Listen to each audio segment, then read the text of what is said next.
Ladies and gentlemen, our keynote speaker, the Honorable Senator Miriam Defensor Santiago.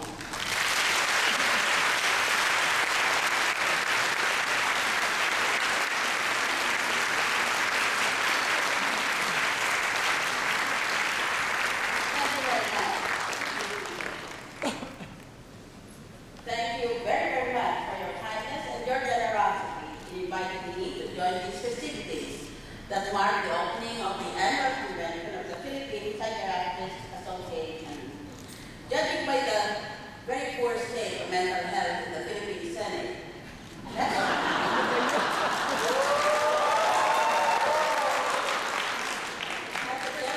in fact, I will support you next year that you hold your annual convention within the Philippine Senate.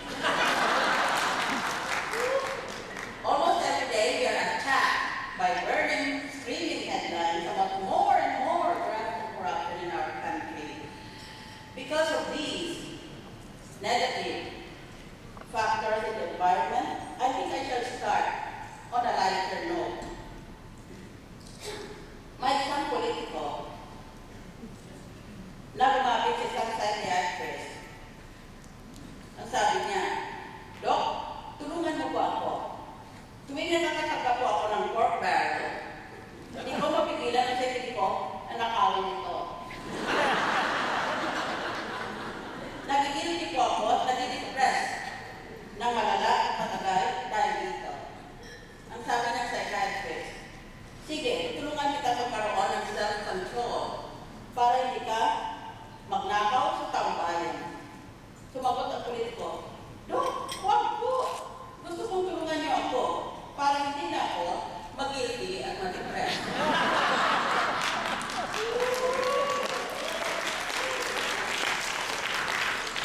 Sabi ng isang survey, 25% ng mga politiko ay umiinom ng medication para sa kanilang mental illness.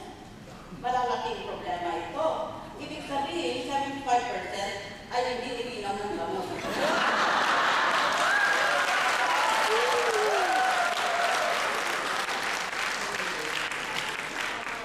May isang babae na lumapit sa isang psychiatrist.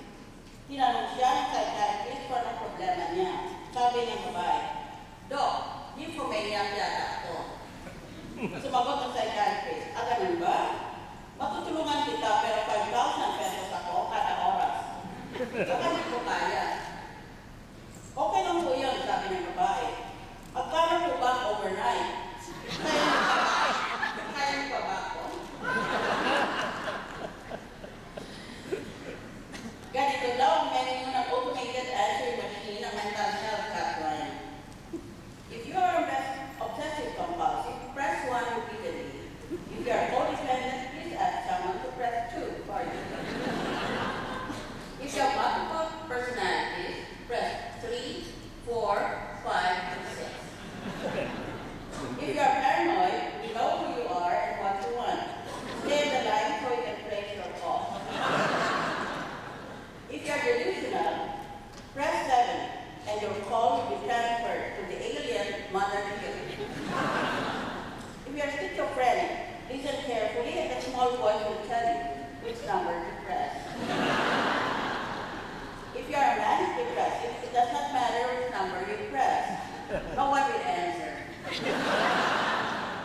you have amnesia, press 8 and state your name, address, telephone number, date of birth, credit card details, email address, and your Facebook password. If you have short-term memory loss, press 9. If you have short-term memory loss, press 9.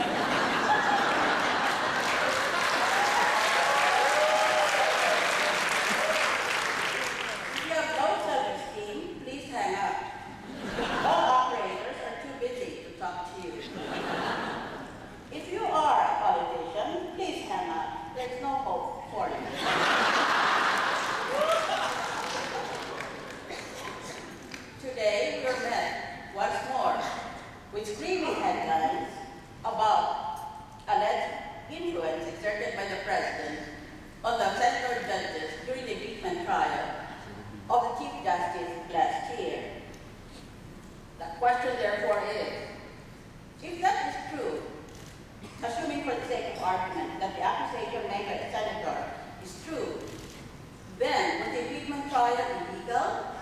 And if so, can it still be reversed by the Supreme Court? Furthermore, if it is true that the president tried to influence the senator judges, does that make him guilty of bribery? And if so, can he be impeached on that ground?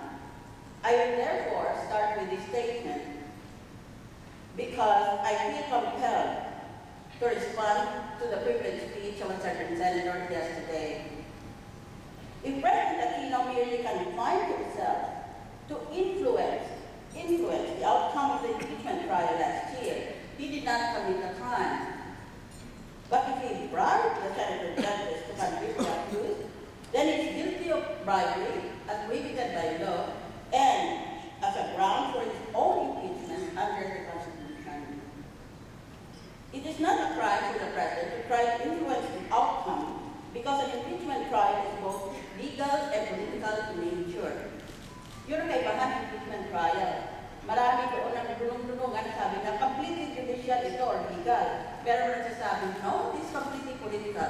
In truth, if you search the authorities, they are almost unanimous on the verdict that an impeachment trial is unique, sui generis, in a class all by itself, because it is both judicial and political at the same time. It is illegal for the president to try to influence the courts because of the principle of independence of the judiciary. But it is legal for the president to try and influence the central judges because he is the nominal head of his political party, and within bounds he has the right to protect his political survival. Now I shall deal with two issues raised by today's banner headline: the judicial review of the impeachment trial and the constitutionality of the Development Acceleration Program, which is another term really for more pork barrel, particularly when it was apparently used as a bribe. On the issue of whether judicial review of the impeachment trial is now called for, I believe that the Supreme Court can give due course to a petition for review on certiorari on the ground of extrinsic fraud, which was committed outside the narratives of the trial. Our Supreme Court has developed jurisprudence unique to our country that if the fraud is part of the story of the victim against the accused, you cannot use it to review or to reverse a decision that is already final and executory. You cannot do that because that is intrinsic fraud. The judge is expected to have done that during the trial, and if you fail to do that, then the parties will have to bear the responsibility for the failure of the judge. But if there was fraud inserted outside of the trial, for example, bribing the judge, then that is called extrinsic fraud, and the Supreme Court has ruled that it can reverse a decision that is already final on the ground of extrinsic fraud. American authors conflict on whether the Supreme Court has the power to review a judgment of impeachment and conviction by the Congress. Professor Charles Black, Jr. of Yale University, writes that judicial review is not acceptable. But Professor Raoul Berger of Harvard University writes that judicial review can be undertaken by the Supreme Court. He argues that judicial review of impeachment is required to protect the two other branches of the government from the arbitrary will of Congress. I now go to the issue concerning the DAP, Development Acceleration Program, kasi ang mga senador congressman, taon-taon, ang senador mayroong work barrel ng 200 million. Ang congressman mayroong work barrel ng 70 million. Ganon sila kagalit. Nagpatakbo sila, senador congressman, para lang sa work barrel. Para nyo maintindihan kung bakit. Hibagsik sila sa idea na wala ng work barrel sa Kongreso. Hindi na sila tatakbo ulit.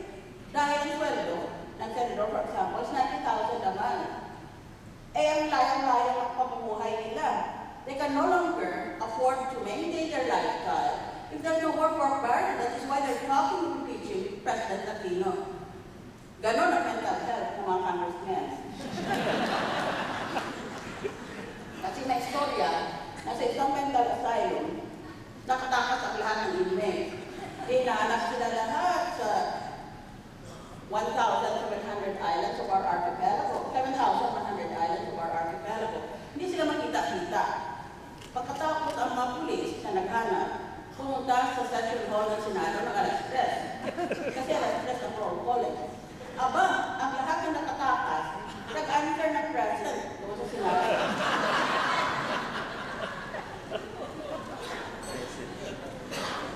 Ngayon, kung ikaw ba naman senador, senator judge ka, nag-lista, binista mo na ulit sa Chief Justice of the Supreme Court, pero mo yung tanggalin mo yung tao na yun. Pagkatapos, ng ilang buwan, o baka linggo lang, sinabihan ka na may dagdag na pork barrel na 15 million. Hindi lang sa panahon na yun, kundi noon pa.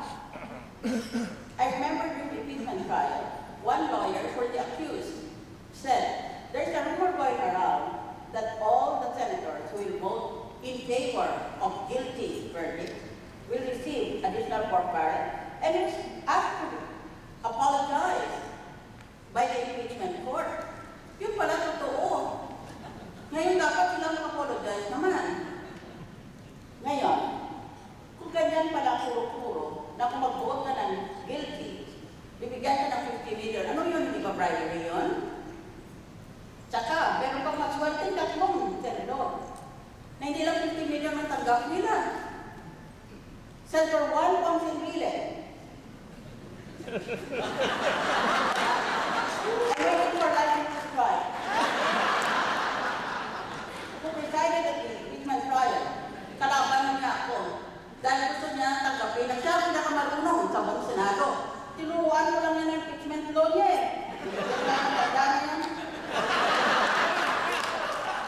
Tinanong niya ako, ano babasahin ko?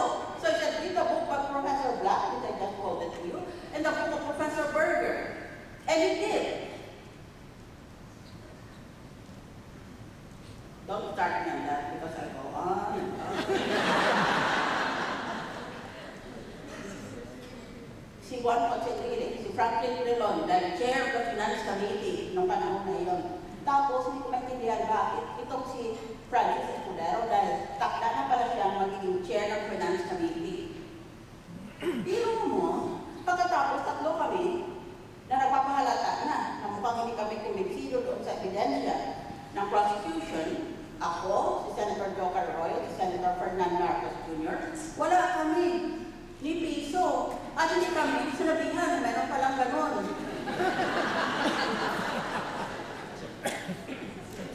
It makes you want to ask, is it my deodorant or what?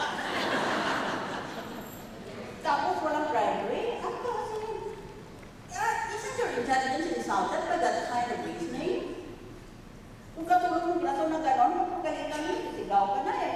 Ito ay pinag-usapan natin, Presidente, mga senador. If evidence shows that Malacanang paid this amount to the senator judges as consideration for a guilty verdict, then the crime of bribery has been committed, both by the President and the senators. It doesn't matter that the bribe was not given during the trial or even before the trial. The law does not specify when you should give the bribe, whether it is in the form of a gift or a present or money. The law simply says, as for as long as you discharge a duty in your public or official capacity in consideration of the gift or the present, that is a bribe.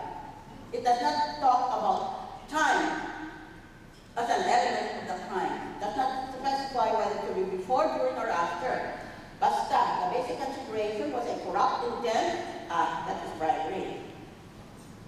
Naturally, Senator Jinggoy Estrada and Senator Ramon Revilla Jr., in their respective privileged speeches, denied that the funds that they received were bribes because the law punishes both the giver and the taker. And ang katanong pa ganito, kung suspetsyo na pala itong dalawang senador na ito, na mali ang ginagawa, na pinatawag sila sa Malacanang o kinausap sila tungkol sa verdict na should be guilty, at pumayag sila na bandang huli pagkatapos ng istay, makatanggap sila ng pera, bakit sila reklamo naman ba?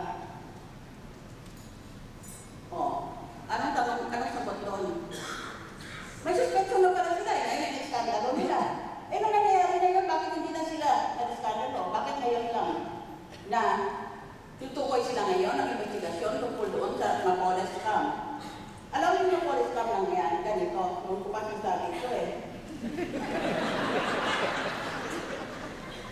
Noon, nung bata pa tayo lahat, tanggap ng publiko na pag may pork barrel ang Senator Congressman, nanakawin talaga 10%. Kaya doon, pag tinawag ang 10% senator, nakakaya yun, pero bandang huli, tinanggap na ng publiko. Eh lahat naman yun sila tumatanggap ng 10% eh.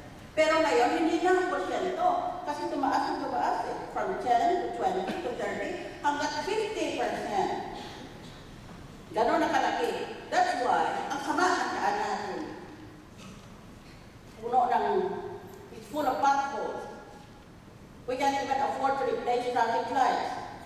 We can't afford to raise the salaries of policemen so that they will be honest in the discharge of their traffic duties. Lahat yan is a result of the conflation of corruption in our society. Kasi, umpisa pa lang doon sa puno, paglabas pa lang ng pera, ninakaw na ang 10%. Ngayon hindi na porsyento. Hatian na lang at wala ng proyekto.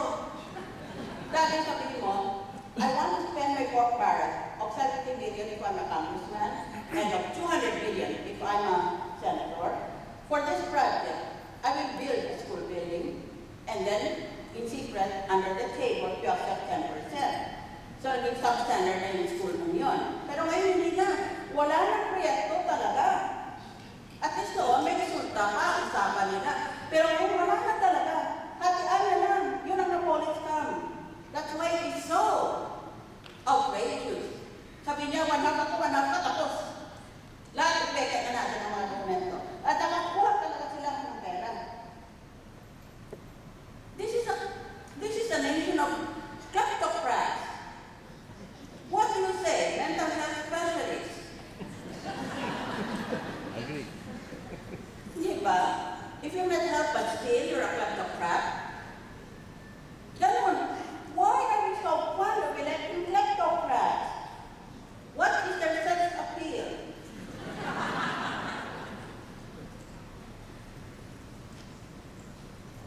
Pagkatapos, bakit kami tatlo? Napansin siguro na hindi kami mag-vote ng guilty, baka mag-vote kami not guilty because of the line of our questioning during the televised proceeding. Bakit hindi na lang kami sabihan na merong malanda? Merong dap dito pero wala kayong kialam dahil ayaw namin na pagbukain nyo. Okay na rin sa akin yun. Pinagsikreto, pinaglihim nila. These are all indicia in lawyers' language. These are indications of fraud. In other words, these are all indications of corruption. Di mo kaya na kasama mo? Doctors. That's why I'm chronic fatigue syndrome. Kung ikaw kaya pumunta ka doon araw-araw, alam mo pala na ginagawa ng mga nakapaligid mo. Kung hindi mo naman pala ba gustong barilin na lang silang lahat para matapos na. So I can end my misery. I can shoot them all because I'm a fine shot, and then I can shoot myself, tapos.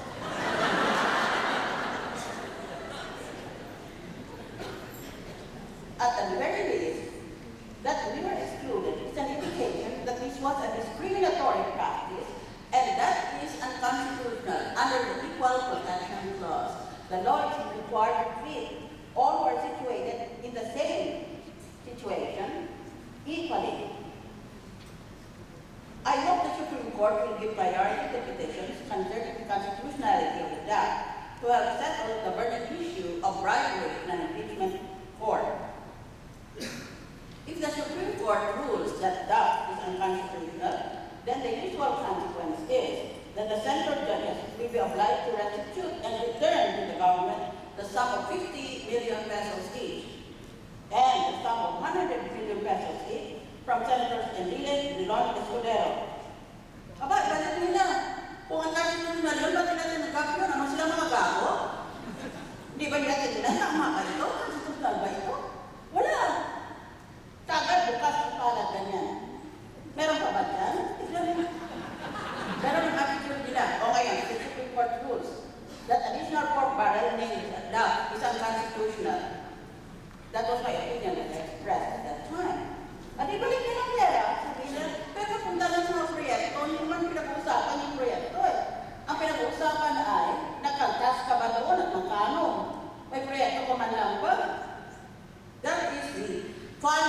question about the moral character of our senators. Pag tinignan mo, akala mo kung sino sila. Ang garap-garap, ang tikas-tikas nila. Pagbukas ng mabig nila, rock grammar ang lumalabas.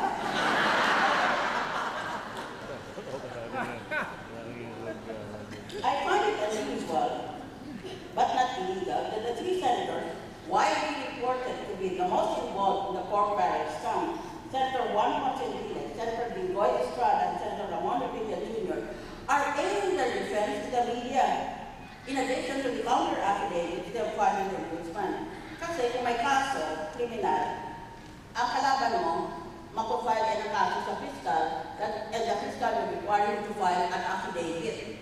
Yun ba you swear under oath na totoo yung sinabi mo?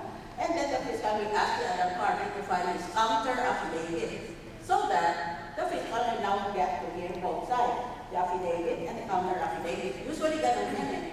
Eh bakit itong tatlo na ito, hindi sila kontento na nag-submit na sila ng counter affidavits nila na privilege sa Senado, at ang isa, sa dami-dami ng pera, kuwawa naman sa susunod na advertisement sa mga diaryo, sabi niya, kung interesado kayo magbasahin ng aking counter affidavit, pumunta kayo sa website na ito. Ina-advertise niya sa diaryo. Ibig sabihin, walang pupunta sa website niya.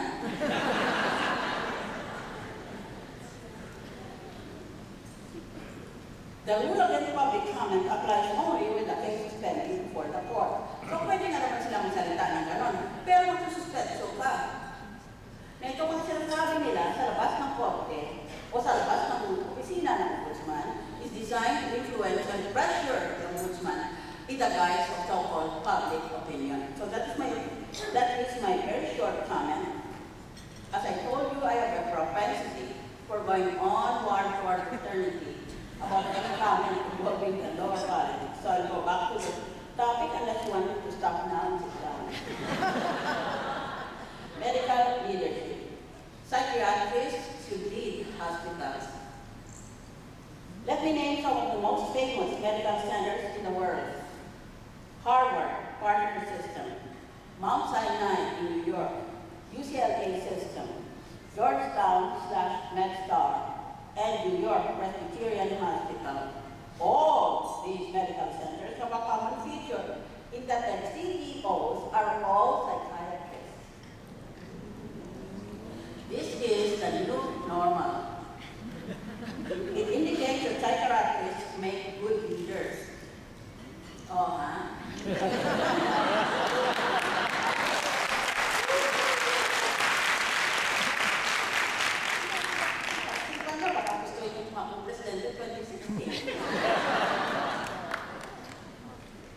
Therefore, psychiatric resident programs in our country should now provide the training necessary for the next generation of medical directors and CEOs.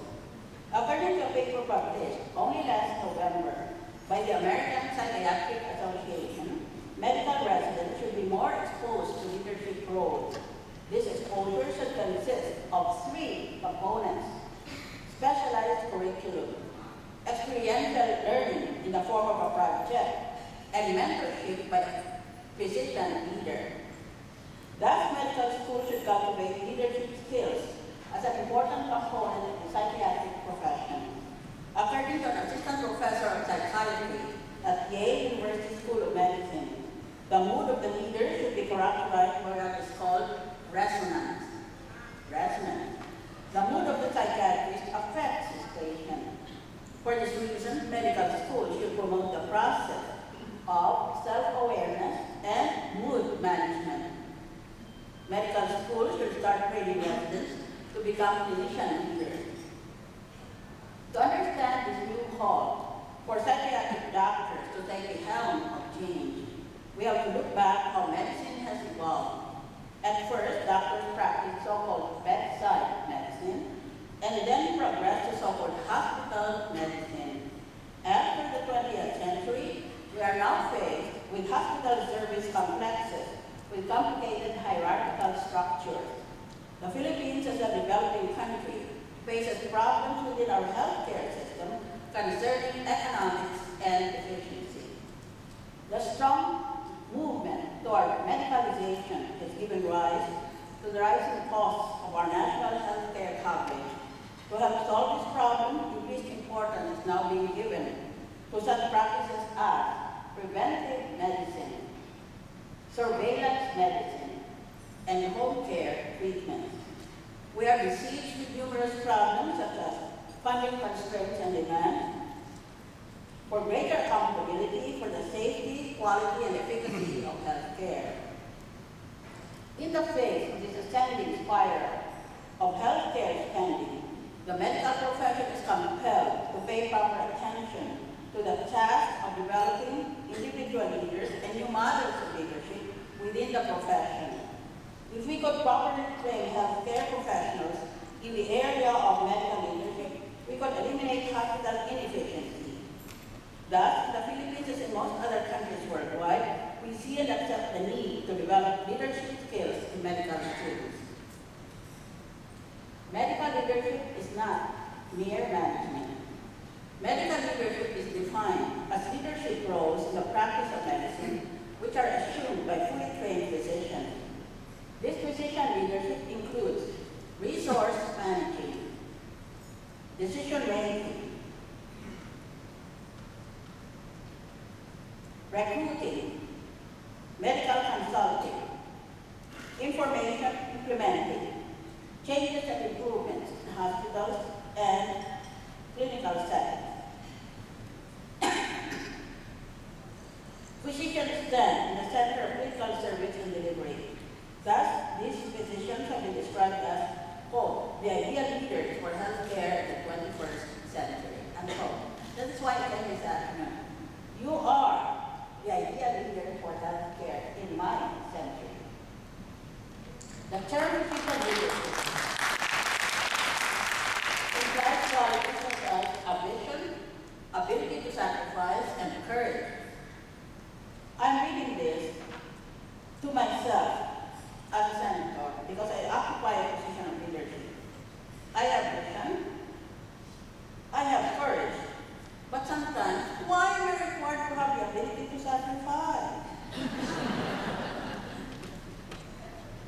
Just like nuns who are required to take vows of poverty, chastity, and obedience.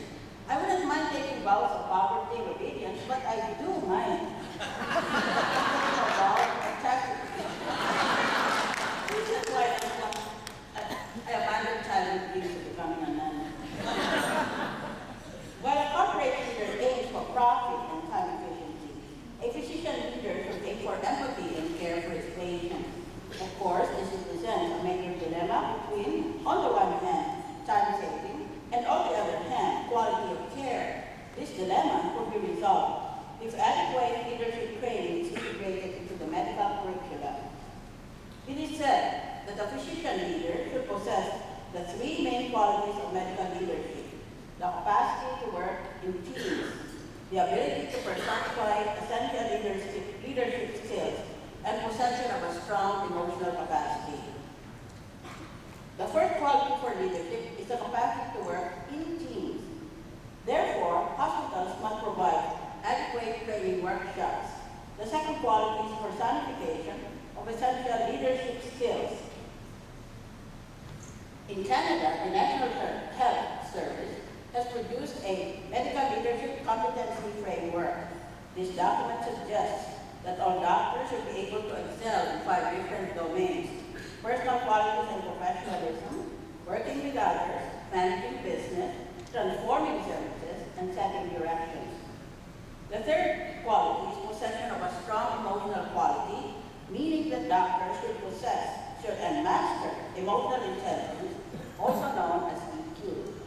This means the cultivation of aspects like self-awareness, self-management, and social awareness. In contrast to medical leadership, hospital management involves strategic planning, financial controls, human resources, and marketing. Management is mundane. That is to say, day to day, you do your job as part of the ordinary working day world. But leadership is a great skill. In a 2010 edition of the Harvard Business Review, we get this definition. Leadership is about taking people to a place they would not go on their own.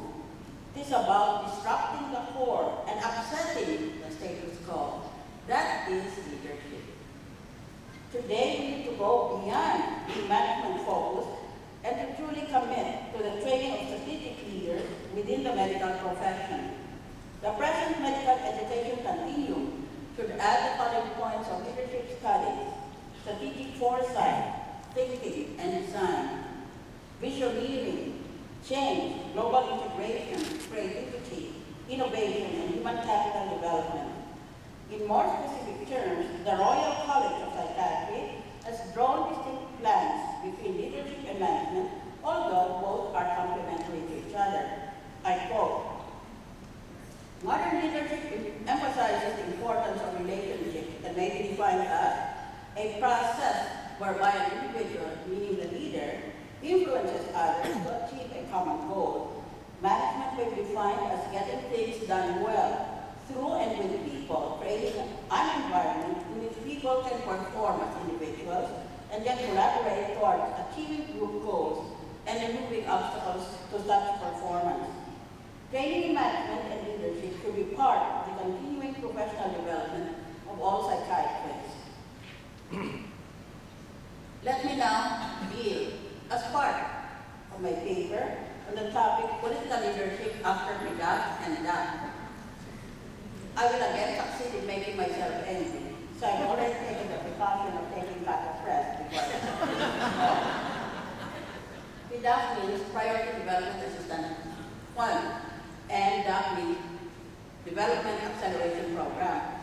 Ang ibig kong sabihin ng pork-barrel ganito: bibigyan ng bawat kasapi ng House of Representatives ng Senado, lahat sila kasi elected officials, ng definite na amount, 70 million for each representative every year, and 200 million for each senator every year. Kaya tipin mo na lang, 10% lang 70 million, 7 million na. 10% of 200 million, 20 million na. Eh, hindi na lang 10%, eh, 20 na eh, ang pinaka-basic. So, ibig sabihin, instead of 7 million, 14 million kagad. Pag nanalo ka as congressman, pwede mo kaltasin yan. Kausapin mo ang contractor. Na, kasi alam mo naman mga contractor siya eh, na ibibigay mo sa kanya ang pera, gagawa siya itong proyekto, pero pakasyahin niya ang kinakasali mo na. Yan ang dahilan kung bakit napakahina ng mga public works projects natin kasi kinakaltasan niya. Mas malaki natanggap ng senador, mas malaki naman ang kaltas niya. Biro ang 10%, 200 million, 20 million. After that, it became 20%, so now it's 20 billion. That is 40 million every year. And that is for 6 years, times 6. O di madali nga naman, bakit ka pa mag-negosyo, mag-doktor, mag-abogado, mag-member of Congress ka na lang, congressman man o senator, madali. At hindi ka ba kailangan maging marunong?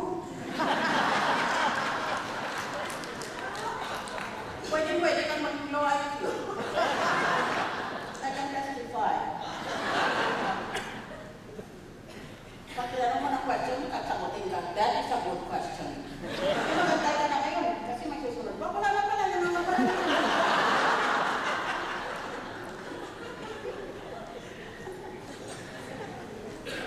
Pagkatapos, kung ayaw mo sa kanila, galing sila sa iyo. Natanong ko sila, bakit magpakukulang ba ako? Bakit ganun kayo? Eh, pagkukulang ba ako sa statsat? Di ba? The 2016 presidential elections are now within sight of the political horizon. This will explain the increasing number of self-serving press releases from those who hope to run for president or vice president. Ngayon